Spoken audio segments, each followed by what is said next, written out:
Good morning students. First chapter आपका cell था वो हम कंप्लीट कर चुके हैं। इसके बाद आपके बायोलॉजी के कोर्स में जो नेक्स्ट चैप्टर है वो टिश्यूज है। तो जो चैप्टर टिश्यूज है इस चैप्टर को हम दो पार्ट्स में स्टडी करेंगे, plant tissues and animal tissues. आपके नेक्स्ट यूटी के कोर्स के लिए प्लांट टिश्यू को सिलेक्ट किया गया है, तो अभी हम पहले प्लांट टिश्यूज के बारे में बात करेंगे। प्लांट टिश्यूज के बारे में डिस्कस करने से पहले मैं आपको टिश्यूज के बारे में कुछ बेसिक इंट्रोडक्शन देना चाहती हूँ यहाँ पे।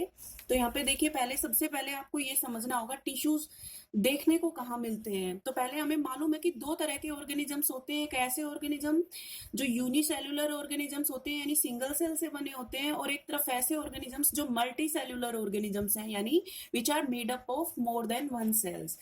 तो जो ऑर्गेनिजम्स मल्टी सेल्युलर होते हैं उनमें हमें मालूम है कि सेल्स एक से ज्यादा हैं, सेवरल सेल्स हैं उनके अंदर। वो सेल्स किस तरह से एक दूसरे के साथ इंटरैक्ट करती है वो समझने की जरूरत है पहले यहाँ पे। तो देखिए, जो मल्टी सेलुलर ऑर्गेनिजम्स हैं उनके अंदर हम डिफरेंट लेवल्स देखते हैं ऑर्गेनाइजेशन के। ऑर्गेनाइजेशन के लेवल्स से मतलब यहाँ पे ये है कि जो डिफरेंट सेल्स हैं वो कंबाइन करके टिश्यूज बनाती हैं, और फिर जब डिफरेंट टाइप के tissues they together form organs, organs together form organ systems, and finally the complete organism is formed। अब क्योंकि मल्टी सेलुलर ऑर्गेनिजम्स हैं, सेल्स का नंबर भी ज्यादा है, टिश्यूज भी डिफरेंट टाइप के उनके अंदर हैं, ऑर्गन्स भी डिफरेंट टाइप के हैं उनके अंदर। तो यहाँ पे काम एक तरह से जो वर्क जितना भी होता है वो डिवाइड हो जाता है इन डिफरेंट ऑर्गन्स के बीच में, और इसी को बोलते हैं division of labour. Division of labour is seen in multicellular organisms. It means different functions are distributed amongst different parts of the body. Tissue को अगर हम डिफाइन करें, अगर कोई आपसे पूछे टिश्यू का मतलब क्या है, तो टिश्यू का मतलब होता है एक group of cells which are either similar or dissimilar in structure but they have common origin and perform common function। बहुत सारे बच्चे टिश्यू को डिफाइन करते समय सिर्फ इतना बोल देते हैं कि tissue is a group of cells, which is an incomplete answer. पूरा आंसर लिखना होता है हमें, और पूरा आंसर कुछ इस तरीके से होता है कि टिश्यू सेल्स का एक ग्रुप है। अब वो जो सेल्स होती है किसी भी टिश्यू के अंदर, उनका सभी सेल्स का स्ट्रक्चर सेम भी हो सकता है, डिफरेंट भी हो सकता है, लेकिन उन सभी सेल्स का ओरिजिन कॉमन होता है, और वो सारी सेल्स एक साथ काम करती है किसी एक पर्टिकुलर फंक्शन को कंप्लीट करने में, परफॉर्म करती है वो। तो आपको पूरी डेफिनेशन लिखनी होगी कि tissue is defined as a group of cells which have similar or dissimilar structure but work together to carry out a common function and have common origin। उनका ओरिजिन सबका कॉमन होता है। अब नेक्स्ट टिश्यू की, जैसे हमने cell की study के बारे में बात किया था कि study of cell is called cytology, similarly study of tissue is called as histology.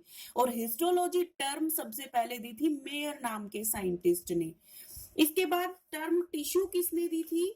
सबसे पहले जो टर्म टिश्यू है ये बाइशेट नाम के साइंटिस्ट ने दी थी।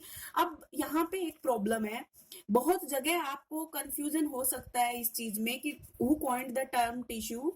आप बाइशेट देखिए, या तो ऑप्शन में अगर बाइशेट है तो आप बाइशेट पे टिक करेंगे, लेकिन कुछ साइंटिस्ट्स का मानना है, कुछ ऑथर्स का मानना है कि जो टिश्यू टर्म है वो एन ग्रू नाम के साइंटिस्ट ने दी थी। तो अगर ऑप्शन में एन ग्रू है, बाइशेट नहीं है, तो आप एन ग्रू पे टिक करेंगे। अगर दोनों ऑप्शंस में लिखे हुए हैं तो आप बाइशेट को टिक करेंगे। तो ये चैप्टर डिवाइडेड है कुछ इस तरीके से, tissue, plant tissue and animal tissue. तो हम प्लांट टिश्यू के बारे में डिस्कस करेंगे पहले।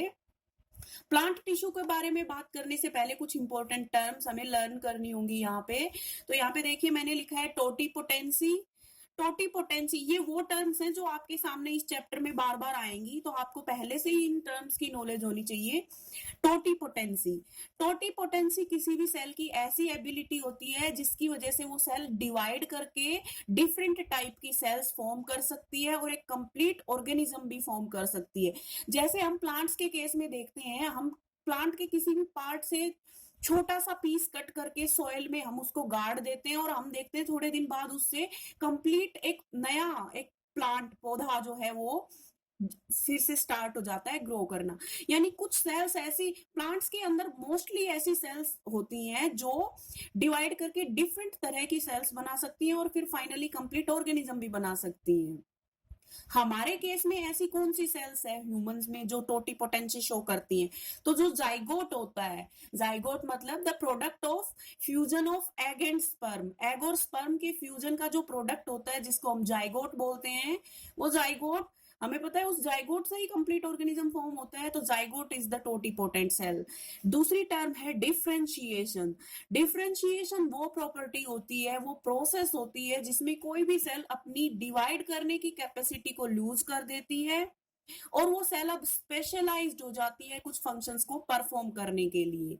डी डिफरेंशिएशन, डी डी लग गया है देखिए आगे, तो इस डिफरेंशिएशन का उल्टा होना, यानी जो सेल डिवाइड करने की कैपेसिटी लूज करके स्पेशलाइज हो गई थी वो सेल अब वापस से डिवाइड करना स्टार्ट कर दे तो उसको डी डिफरेंशिएशन कहेंगे। और री डिफरेंशिएशन का मतलब है डी डिफरेंशिएशन का उल्टा, यानी कि जो सेल अब डिवाइड करने लगी थी अब वो वापस से स्पेशलाइज्ड हो जाएगी, वापस से डिफरेंशिएटेड हो जाएगी। इनमें कंफ्यूज नहीं होना है आपको, आप सिर्फ डिफरेंशिएशन का मतलब समझिए। डिफरेंशिएशन को समझने से आप फिर डी डिफरेंशिएशन को भी आंसर कर सकते हैं, री डिफरेंशिएशन को भी। Dedifferentiation is simply opposite to differentiation and redifferentiation का मतलब है फिर से डिफरेंशिएट होना। इसके बाद नेक्स्ट जो मैंने छोटा सा एक टॉपिक यहाँ पे डिस्कस किया है वो है कि हम देखिए इस चैप्टर में प्लांट और एनिमल टिश्यूज के बारे में पढ़ने वाले हैं, तो आपको प्लांट्स और एनिमल्स के टिश्यूज में डिफरेंसेस पता होने चाहिए कि क्या डिफरेंसेस होते हैं। सबसे पहला डिफरेंस तो यही हो जाएगा, हमने सेल वाले चैप्टर में पढ़ा है कि प्लांट्स में जो सेल्स होती हैं उन सेल्स के बाहर सेल्यूलोज की बनी हुई सेल वॉल प्रेजेंट होती है, जबकि एनिमल सेल के बाहर किसी भी प्रकार की सेल वॉल नहीं होती। तो प्लांट सेल और एनिमल सेल में डिफरेंस है सेल वॉल का, और सेल वॉल एब्सेंट और प्रेजेंट होने की वजह से इनकी रिजिडिटी में डिफरेंस आ जाता है, यानी कि प्लांट सेल्स ज्यादा रिजिड होती हैं, ज्यादा सख्त होती हैं। एनिमल सेल्स में सेल वॉल नहीं है इसलिए उनमें रिजिडिटी कम होती है। दूसरी चीज, प्लांट्स एक जगह पे फिक्स्ड होते हैं, मूव नहीं करते हैं, इसलिए प्लांट्स को रिजिड होना जरूरी है। जबकि एनिमल्स जो है वो मूवमेंट और लोकोमोशन शो करते हैं, मोबाइल होते हैं, वो उनमें टिश्यूज भी मोबाइल होते हैं। देखिए हमारी बॉडी के अंदर दो ऐसे टिश्यूज हैं जो फ्लो करते हैं, जो मूव करते हैं, ब्लड और लिम्फ। ब्लड और लिम्फ के बारे में हम आगे पढ़ेंगे। ब्लड और लिम्फ एनिमल्स के टिश्यूज हैं ये, और हमें पता है कि ये दोनों ही हमारी बॉडी में फ्लो करते रहते हैं, यानी ये मोबाइल टिश्यूज है। दूसरा पॉइंट मैंने अभी डिस्कस किया है सेल्स की रिजिडिटी के बारे में। नेक्स्ट पॉइंट है कि प्लांट्स के अंदर ज्यादातर सेल्स जो होती हैं वो डेड होती हैं और एनिमल्स में ज्यादातर सेल्स लिविंग होती हैं। अब प्लांट्स में सेल्स डेड क्यों होती हैं? इसलिए होती हैं क्योंकि उन सेल्स को कोई मेटाबॉलिक एक्टिविटी शो नहीं करनी होती, बल्कि उन सेल्स को प्लांट को स्ट्रेंथ प्रोवाइड करनी होती है। तो जो डेड सेल्स होती हैं वो स्ट्रेंथ प्रोवाइड करने का काम करती है। स्ट्रेंथ से यहाँ मतलब है मैकेनिकल स्ट्रेंथ। तो most of the cells of plants are dead and provide mechanical strength, while most of the cells of animal tissues are living. To be continued with the differences, living cells in plants divide through out the life. अब plants में जो cells living है वो क्या करती है, पूरी life time के लिए डिवाइड करती रहती है। हम देखते हैं कि प्लांट जो है वो ग्रो करना कभी बंद नहीं करते, वो कंटिन्यूअसली ग्रोथ शो करते रहते हैं। अगर ब्रांच ब्रेक कर दी जाए तो नई ब्रांच आ जाती है, लीव्स एक बार गिरते हैं तो फिर से नए लीव्स आते हैं, यानी प्लांट्स के अंदर ग्रोथ जो है वो थ्रू आउट द लाइफ चलती रहती है। लेकिन हमें पता है कि एनिमल्स में ग्रोथ लिमिटेड होती है, एक पर्टिकुलर स्टेज के बाद एनिमल्स में ग्रोथ होना रुक जाती है। तो एनिमल्स में सेल जो होती है वो डिवीजन की कैपेसिटी शो करती है, वो लिमिटेड कैपेसिटी होती है, जबकि प्लांट्स के अंदर डिवीजन की कैपेसिटी अनलिमिटेड होती है, वो through out the life divide करती हैं। प्लांट्स के जो टिश्यूज होते हैं वो बहुत ही सिंपल होते हैं और लेस ऑर्गेनाइज्ड होते हैं, जबकि एनिमल्स में जो टिश्यूज हैं वो कॉम्प्लेक्स टाइप के होते हैं और उनकी ऑर्गेनाइजेशन भी बहुत कॉम्प्लेक्स होती है। तो ये डिफरेंसेस हमने डिस्कस कर लिए हैं।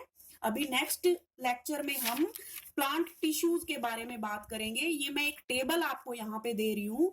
इस टेबल में डिफरेंट टाइप के प्लांट टिश्यूज को मैंने डिस्कस किया हुआ है कि प्लांट्स में दो तरह के टिश्यूज हैं, मेरिस्टेमेटिक और परमानेंट टिश्यूज। इनको हम नेक्स्ट वीडियो के अंदर डिस्कस करेंगे। आप सब इस टेबल को लर्न करिए बस।